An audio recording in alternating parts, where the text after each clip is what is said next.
Good morning বন্ধুরা, তোমরা সবাই কেমন আছো? আশা করি খুব খুব খুব ভালো আছো। আমিও খুব ভালো আছি। মিঠু পিন্টুর পরিবার থেকে তোমাদের সবাইকে অনেক অনেক ভালোবাসা। তো বন্ধুরা, সকাল সকাল চলে আসলাম রান্নাঘরে, আর এখন বাজে হচ্ছে সকাল 10:15। তো সকালে আমাদের চা খাওয়া হয়ে গেছে, আর ফ্রিজ থেকে মাছগুলো বের করে নিয়ে এসেছি।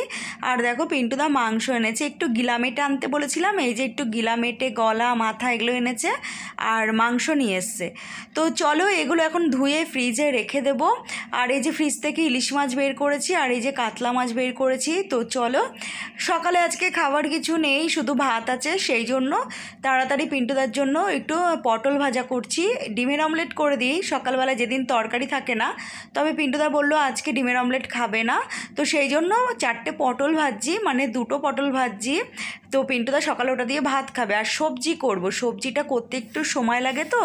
তো পিন্টুদা আবার 11:15 থেকে 11টার মধ্যে খেতে চলে আসে। তো সেই জন্য পটলটা আগে ভেজে রাখলাম, যদি চলে আসে, যদি সবজি না হয় তাহলে পটল ভাজা দিয়ে দেবো, আর তা না হলে দুপুরে মেয়েকে পটল ভাজাটা দিয়ে দেবো। তো চলো বন্ধুরা, দেখো 5 ফোড়ন সম্বাদ দিয়ে বসিয়ে দিয়েছি 5মিশালির সবজি। তো কাঁঠালের দানা, চিচিঙ্গা, ঝিঙে, পেঁপে, ডাঁটা, কুমড়ো, আলু, তো সব কিছু দিয়ে বসিয়ে দিয়েছি 5মিশালি সবজি।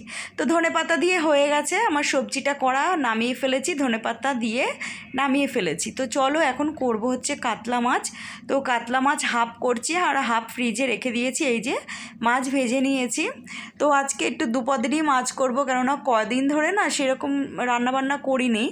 তো মাছগুলো জমে রয়েছে, তো সেই জন্য ভাবলাম চলো দুপদের মাছ করি, ওবেলা এবেলা নিয়ে হয়ে যাবে। আর রাতে যদি মেয়ে মাছ না খায়, ডিম করে দেবো। তো আমি আর পিন্টুদা মাছই খেয়ে নেবো আজকে। তো চলো বন্ধুরা, দেখো কাতলা মাছটা আমার হয়ে এসছে, আলু সিদ্ধ হয়ে গেছে। তো একদম পেঁয়াজ আর আলু একটু ভাজা ভাজা করে, একদম হচ্ছে একটু নুন, লঙ্কার গুঁড়ো, হলুদ গুঁড়ো দিয়ে মশলা কষিয়ে একদম জল দিয়ে দিয়েছি। তো নামানোর আগে একটু ভাজা জিরের গুঁড়ো দেবো, ব্যাস হয়ে যাবে একদম পাতলা পাতলা কাতলা মাছের ঝোল। তো চলো, হয়ে গেছে, এটা নামিয়ে ফেলবো। আর আমি কচুর লতি কেটে রেখে দিয়েছিলাম, এই যে বন্ধুরা দেখো বসিয়ে দিয়েছি। তো পিন্টুদা আগের দিন অনেকটা কচুলতি এনেছিল, তো হাফ রান্না করেছিলাম আর হাফ রেখে দিয়েছিলাম। তো চলো, পেঁয়াজ রসুন দিয়ে কাঁচা লঙ্কা দিয়ে কচুলতিটা করেছি, এই যে হয়ে গেছে। একটু লঙ্কার গুঁড়োও দিয়েছি, হলুদ গুঁড়ো দিয়েছি, আর নুন মিষ্টি, ব্যাস। তো আজকে শুটকি মাছ, চিংড়ি মাছ কিছুই দিইনি, একদম সিম্পল করে করলাম। তো অনেক সবজিও জমে গেছে ফ্রিজে, আবার মাছও জমে গেছে। তো সেই জন্য আর কি আজকে একটু পদটা বেশি হয়ে যাচ্ছে। তো চলো, আর মেয়ের জন্য করছি একটু আলু ভাজা। জানো তো বন্ধুরা, আমার পদ আরও বেশি হয়ে যায় কেন? আমরা যে খাবারগুলো খাই, মেয়ে সেটা খায় না। এই যে মেয়ের জন্য ডাল সিদ্ধ করছি, আর পটল ভাজা আছে, পিন্টুদা না খেলে মেয়েকে দিয়ে দেবো। আর হচ্ছে এদিকে আলু ভাজছি।